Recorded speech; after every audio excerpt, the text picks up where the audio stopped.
Пръскане в селското стопанство.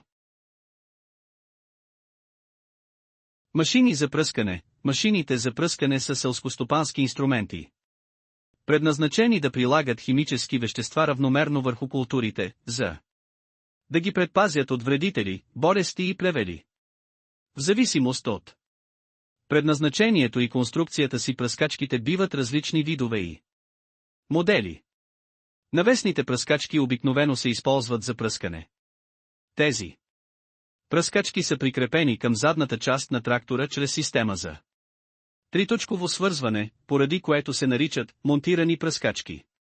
Като цяло са предпочитани за малки до средни земеделски площи. Части на пръскачката. Химически резервоар, основното отделение, където се съхранява селскостопанският химикал. Обикновено се прави от полиетилен или неръждаема стомана и се предлага в различни мощности. Разполага с цедка и капачка за сигурно съхранение. Помпа, компонентът, отговорен за прехвърлянето на течността от резервоара към системата за пръскане под налягане. Обикновено се използват бутални или диафрагмени помпи, задвижвани от трактора. Универсален шарнирен вал предава въртеливото движение от силоотводния вал на трактора към помпата на пръскачката, което позволява на помпата да работи и течността в резервоара да бъде доставена към системата за пръскане. Филтри, защитете помпата от износване и дюзите от запушване чрез филтриране на неразтворени частици, пясък, пръст и други чужди материали от течността. Дюзи, те разбиват течността под налягане на фини капчици и ги пръскат върху растенията. Предлагат се в различни видове и ъгли на пръскане. Пръскащи щанги. Дългите метални или пластмасови рамена, към които са прикрепени дюзите, осигуряващи равномерно пръскане върху големи площи.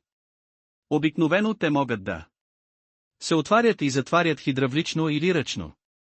Регулатор на налягането контролира и поддържа налягането на течността, идваща от помпата. Това гарантира равномерно пръскане и достигане на течността до дюзите при подходящо налягане. Еманометър, който показва налягането на течността от помпата.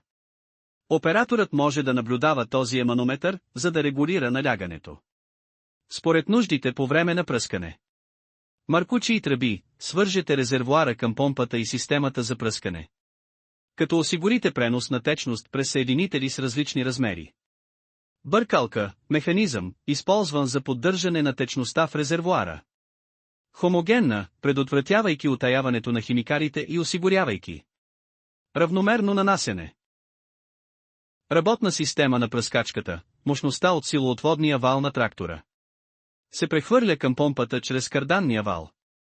Течността се изтегля от резервоара, поставя се под налягане в помпата и се доставя към дюзите, прикрепени към щангите на пръскачката.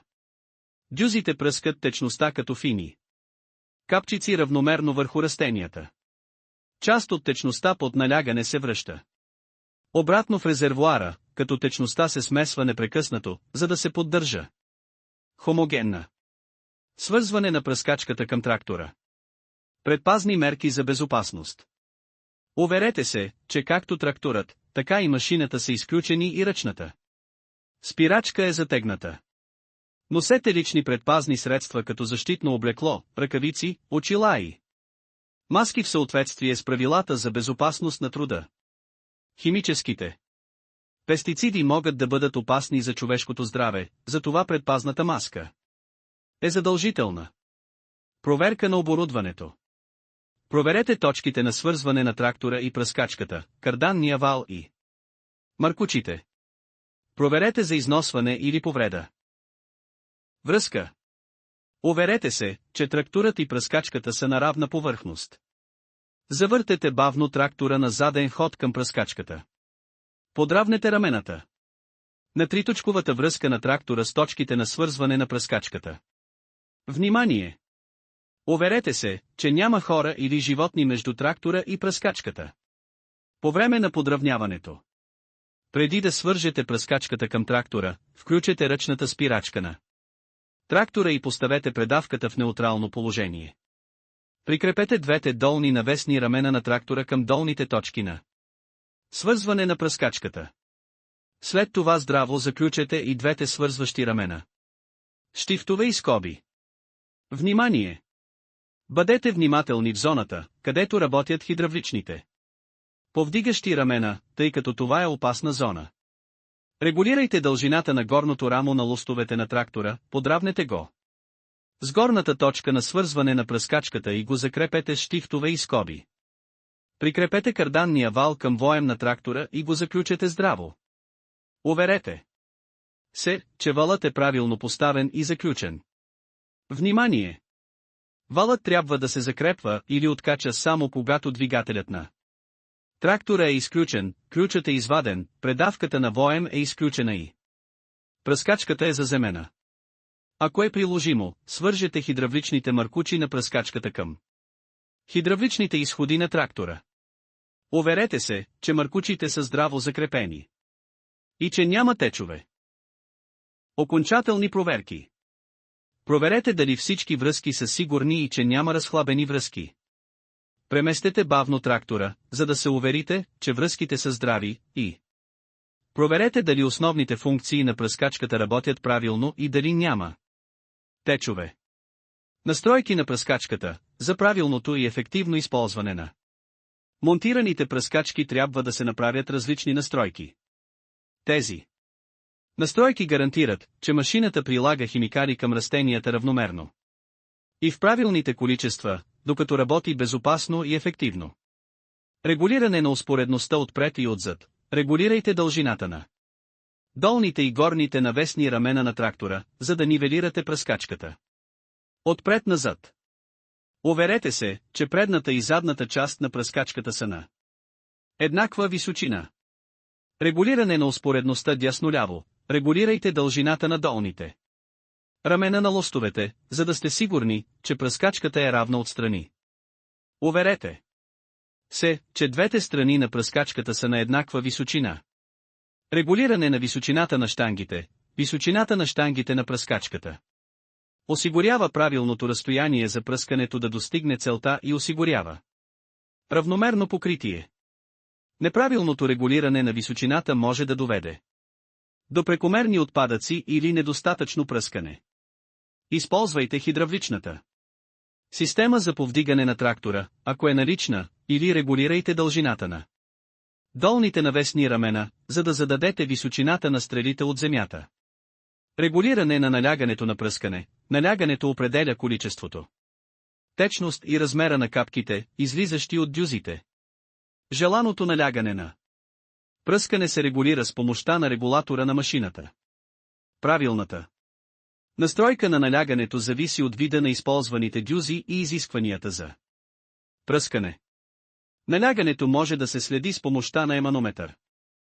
Тип на дюзата и настройка на скоростта на потока. Типът на използваната дюза зависи от вида на културата, вредителите и условията на полето. Регулирайте дебита, като проверите диаметъра на дюзата и ъгъла на пръскане.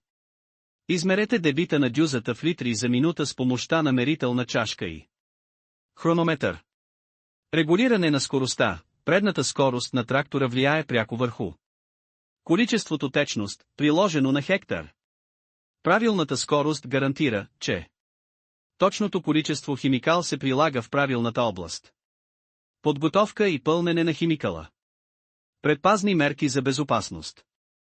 Носете лични предпазни средства като защитно облекло, ръкавици, очила и маски, преди да приготвите химикала. Мястото за подготовка трябва да е добре проветрено и близо до водоизточник. Почистване и проверка на резервоара. Почистете добре резервоара на пръскачката, за да отстраните всички остатъци от предишни употреби. Измийте го с вода и подходящи почистващи препарати, ако е необходимо. Проверете резервоара, филтрите, маркучите и системите на дюзите за запушвания или повреди. Подготовка и пълнене на химикала. Смесете химикала в препоръчаните дози и пропорции съгласно инструкциите на производителя, с подходящото количество вода. Дозировката обикновено се изчислява въз основа на препоръчителното количество на хектар. Сместа обикновено се приготвя в резервоар за предварително смесване или отделен контейнер. Добавете първо вода, след това бавно добавете химикала и разбъркайте добре, за да сте сигурни, че се разтвори напълно и създаде хомогенна смес. Отворете капачката на резервоара и бавно изсипете сместа в резервоара на пръскачката, като използвате цедката на капачката, за да филтрирате течността. Ако е необходимо. Работата с бъркалката на пръскачката по време на този процес помага да се гарантира, че химикалът е равномерно разпределен. Процес на пръскане. Позиционирайте трактора и пръскачката в началната точка на полето. Проверете всички връзки на трактора и пръскачката. Уверете се, че карданният вал е здраво свързан. Проверете дали настройките, като успоредност, височина на ръката, налягане на пръскане и скорост на потока, са правилно зададени и коригирайте, ако е необходимо. През това време проверете дали дюзите функционират правилно и дали няма запушвания или износване. Проверете скоростта и посоката на вятъра. Пръскането не трябва да се извършва при много ветровити условия.